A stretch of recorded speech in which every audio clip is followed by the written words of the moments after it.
Són uns pressupostos que deixen ben clar quines són les prioritats d'aquest govern. Preservar una administració cada vegada més gran, alimentar una extensa xarxa d'organismes, fundacions i càrrecs de confiança i mantenir viu el bloc parlamentari que el sosté. No pas resoldre els problemes que preocupen cada dia els catalans. Els pressupostos són sempre la màxima expressió de les prioritats d'un govern. La prioritat principal del govern d'Illa és la seva supervivència política. En el debat pressupostari del ple anterior ja vam exposar en detall els motius pels quals Aliança Catalana rebutjava aquests comptes. Vam denunciar que el 36% del pressupost que es destina a nòmines d'una administració amb més de 304.000 empleats públics, una macroestructura administrativa que no deixa de créixer, mentre els serveis públics continuen col·lapsats i els catalans no perceben cap millora. Vam denunciar també els 82 milions d'euros destinats a retribuir més de 850 alts càrrecs i assessors, tots col·locats a dits i sense cap procés de selecció transparent que engreixen l'administració paral·lela que han creat per satisfer els seus equilibris polítics i les quotes de partits que donen suport a aquest govern. Quant de mal ha fet les 200 monedes de plata, oi, senyors d'Esquerra? Vam posar sobre la taula 950 milions d'euros per cada any que absorbeix les fundacions del sector públic, organismes que s'escapen del control parlamentari, que acumulen episodis de mala gestió i acaben convertint en estructures opaques finançades amb diners dels contribuents. També vam denunciar els 395 milions d'euros destinats a la Corporació Catalana de Mitjans Audiovisuals, una televisió pública que figura entre les més cares d'Europa, que ha renunciat al pluralisme per convertir-se en l'altaveu dels partits del règim. Uns mitjans que utilitzen recursos públics i que es dediquen a desacreditar Aliança Catalana.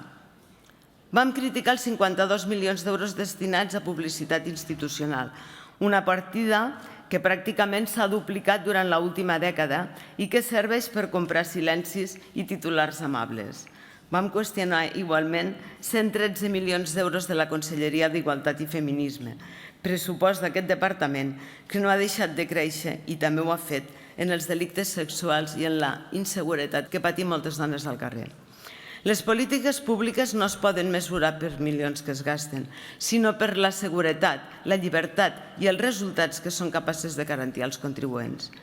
Les xifres demostren que es gasta més i que s'obtenen pitjors resultats. Sobre el pressupost de política lingüística, vam denunciar que de poc serveixen els 85 milions d'euros de pressupost quan el mateix conseller sembla haver renunciat a defensar amb fermesa la llengua catalana. El català continua retrocedint en tots els àmbits i el govern opta per rebaixar-ne les exigències lingüístiques. El conseller ha arribat a afirmar que no coneix cap país que exigeixi el coneixement de la llengua pròpia per treballar en una empresa privada. Una afirmació fàcilment desmentible amb exemples com el Quebec i Lituània. També ha justificat que el president de la Generalitat i els mateixos consellers utilitzin el castellà en actes oficials a Catalunya i ha obert la porta a replantejar aspectes com la immersió lingüística precisament en un moment on el català travessa una situació d'emergència. Com volen revertir el retrocés de l'ús social del català? Si el màxim responsable de defensar-lo no transmet les exigències, es veu que el català ha deixat de ser la prioritat pel mateix govern que deu voler protegir-lo. Vam rebutjar també els 360 milions d'euros destinats a la renda garantida, prestació que hauria d'estar reservada a protegir aquells catalans que després d'anys treballant i contribuint al sistema travessen per una situació de dificultat. El model actual genera un evident efecte crida i transmet el missatge que és més rendible viure de les prestacions que incorporar-se al mercat de treball. Sempre ens han dit que la immigració venia a guanyar-se la vida, segur? O venen a viure de l'esforç dels contribuents catalans? I què me'n diuen dels 85 milions destinats a cooperació internacional? Més del doble del que es pressupostava fa només 3 anys. Pels avis que esperen una plaça residencial, pels joves que no es poden emancipar, per les famílies no troben mai recursos. En canvi, sí que n'hi ha per finançar projectes a Bolívia, Colòmbia o Palestina. I per més que ho disfressin sota l'eufemisme de solidaritat, són la utilització ideològica dels recursos públics. I això s'hauria de començar a prioritzar en les necessitats dels catalans. Denunciem la manca de rigor financer en aquests comptes. La Generalitat ja acumula més de 90.000 milions d'euros en deute només enguany. Es destinen 1.616 milions d'euros únicament a pagar interessos, diners que desapareixen sense generar cap servei públic i encara es preveu incrementar els passius financers en 1.408 milions d'euros més perquè el seu govern és incapaç de quadrar els comptes amb uns ingressos ordinaris. Un nou deute. Tan important com saber en què es gasten els diners és analitzar d'on surten aquests ingressos. Aquest govern ha renunciat a qualsevol política fiscal orientada a estimular l'activitat econòmica, la inversió i la creació de riquesa. La seva recepta és sempre la mateixa. Quan la despesa creix, s'augmenta la pressió fiscal. Quan els comptes no quadren, recorren a més endeutament. I quan això no és suficient, traslladen la factura a les generacions futures, com passa amb la despesa desplaçada de sanitat. És especialment greu que aquests pressupostos també certifiquen la renúncia d'Esquerra Republicana a una de les seves grans promeses, el traspàs de la recaptació de l'IRPF i l'anomenat finançament singular. Fa només uns mesos ens deien que era una condició irrenunciable. Les seves grans proclames acaben convertides en monedes de canvi. Els catalans continuem suportant una de les pressions fiscals més elevades de l'Estat. L'exemple més escandalós és l'impost sobre successions i donacions de l'any 2025. La Generalitat va recaptar 1.162 milions d'euros per successions i donacions. Un rècord històric. Un impost que penalitza l'esforç, l'estalvi i el patrimoni acumulat després d'anys de tota una vida de feina. Un impost profundament injust que converteix la mort d'un familiar en una nova oportunitat recaptatòria per l'administració. I pitjor encara és que aquests diners no serveixen per alleugerir la càrrega fiscal dels catalans, no, sinó que serveixen per continuar alimentant un model de despesa que premia la burocràcia i multiplica les seves subvencions. Els pressupostos que avui se sotmeten a votació mantenen intactes totes les partides, incorporen les esmenes aprovades dijous passat a la Comissió d'Economia i Finances que agreugen encara més els comptes. La resposta del govern davant del sistema que acumula anys de polèmiques i irregularitats i una gran pèrdua de credibilitat és exactament el mateix, gastar més diners. Amb aquestes esmenes, les prestacions per l'acolliment als menors tutelats passen de 511 euros mensuals pels infants de 0 a 9 anys, 548 pels de 10 a 14 i 580 pels de 15 a 17. Aquest mateix any, mitjançant l'acord del Govern 96/2026, també s'ha ampliat el plus per l'acolliment múltiple, que a partir d'ara es cobrarà ja des del segon infant acollit. Aquestes modificacions representen una despesa anual d'uns 36 milions d'euros. Aliança Catalana defensa que els menors estrangers no acompanyats han de ser retornats als seus països d'origen. Catalunya no pot continuar assumint en solitari una responsabilitat que correspon als estats d'on venen. Sobre les disposicions addicionals 24 i 25, les vesteixen amb un nom tan solemne que fins i tot fa riure. Fons addicional per pal·liar els efectes econòmics i socials dels conflictes bèl·lics i efectes del canvi climàtic per enfortir el lideratge de Catalunya, dotat inicialment de 500 milions d'euros. Sembla que aquest fons el que hi vulguin arreglar és tots els mals del món, les guerres, el canvi climàtic i de passada enfortir el lideratge de Catalunya. No ens hauríem de preocupar molt més de Catalunya i no tant de l'estranger? Quan un llegeix el redactat descobreix que no hi ha ni objectius, ni criteris de repartiment, ni projectes definits, ni calendaris d'execució. Només una enorme bossa de 500 milions d'euros dins d'una partida de despeses de diversos departaments perquè el govern pugui anar distribuint aquests recursos segons la seva conveniència. Això no és fer uns pressupostos, és donar un xec en blanc al govern.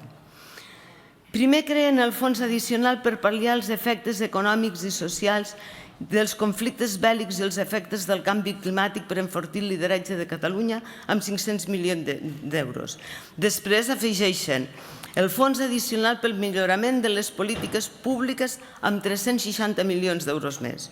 un total de 860 milions que el govern podrà repartir amb un redactat tan ampli que serveix perquè el puguin fer l'ús que vulguin.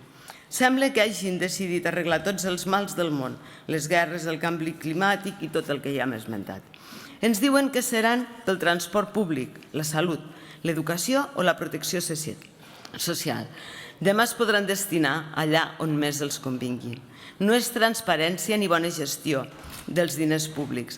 És donar al govern una bossa de 860 milions d'euros perquè pugui anar tapant forats i pagant les seves prioritats amb un marge de discrecionalitat que aquest Parlament no haurà d'acceptar. Pel que fa a les esmenes de despeses, una menció especial per les esmenes de la CUP, perquè és tan reveladora que gairebé s'explica per si sola. Proposen destinar 10 milions d'euros a crear un fons per garantir una vida digna als presos i a les seves famílies. Ens hem begut l'enteniment? Les prioritats no eren els joves que no es poden emancipar, els avis que esperen una plaça a la residència o els catalans atrapats en llistes d'espera sanitàries, o és que anàvem equivocats? Segons la CUP, la gran urgència són els presos, ni tan sols els funcionaris i treballadors de presons que són els que pateixen les seves agressions, no, són els presos. Aquest afany permanent de presentar el delinqüent com la principal víctima del sistema és el que acaba impedint impulsar reformes penals i penitenciàries que fan falta. Aquesta visió paternalista que deixa el personal penitenciari desemparat, treballant en centres cada vegada més tensionat i assumint riscos que no els pertoquen. Els presos tenen gimnàs, piscina i sales d'activitats, privilegis que no tenen la majoria de famílies catalanes. Tot això mentre els treballadors de les presons continuen reclamant més seguretat i més recursos. Francament, no els fa vergonya? Els presos abans que els professionals que cada dia hi treballen i garanteixen els funcionaments dels centres? Pel que fa a la resta d'esmenes, també reflecteixen tres maneres ben diferents de veure el país. Les esmenes de Junts són majoritàriament correccions puntuals i sectorials. Parlen de pagesia, sanitat animal, oliveres, indemnitzacions per danys de la fauna protegida o actuacions en determinats equipaments. Són esmenes que poden resoldre problemes puntuals, però que no qüestionen ni una sola de les grans prioritats d'aquests pressupostos. Són pedaços sobre el mateix model. A les esmenes del Partit Popular combinen algunes propostes que podríem compartir, com la nostra crítica al malbaratament dels recursos públics o la reducció de la despesa política a la Corporació Catalana de Mitjans Audiovisuals. Però també inclouen una ofensiva espanyolista contra les institucions nacionals. Volen retallar recursos a la Bressola, a la Casa de Perpinyà, a l'Agència Tributària de Catalunya o a l'IDESCAT. Aquí no hi estem d'acord. I les esmenes de la CUP són probablement les que defineixen amb més claredat el seu model de societat. Davant de qualsevol problema, la seva resposta és sempre la mateixa: crear un nou fons, un nou organisme, una nova empresa pública o una nova estructura administrativa. Més organismes, més control, més inspectors de treball i més intervencionisme públic. Per la CUP l'Estat no és mai prou gran i el contribuent mai paga prou impostos. Aliança no comparteix cap d'aquests tres camins, ni els pedaços de Junts sobre el model esgotat, ni l'espanyolisme del Partit Popular quan pretén afeblir les estructures nacionals de Catalunya, ni el model d'hiperintervencionista de la CUP, que confon governar amb crear més administració. Aliança Catalana defensem menys burocràcia, menys despesa ideològica, més eficiència en la gestió i prioritzar els recursos públics abans de res pels catalans i la defensa dels interessos nacionals de Catalunya. Tant aquests pressupostos com la llei d'acompanyament són la rendició, un manual d'instruccions per empitjorar la vida dels catalans. I per enèsima vegada, els comptes de la Generalitat accepten com normal l'espoli que ens ofega. Espanya ens roba més de 20.000 milions d'euros l'any. I vostès, en lloc de plantar-se, administren les engrunes i roben als catalans allò que són incapaços de defensar davant de Castella. Aliança Catalana no hem vingut a administrar les engrunes que ens han deixat tots els governs que han governat fins avui. Hem vingut a recuperar allò que és nostre.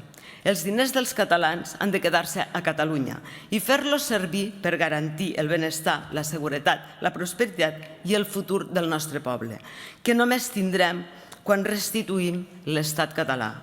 Per tots aquests motius, Aliança Catalana, mantenim el nostre vot contrari. Moltes gràcies.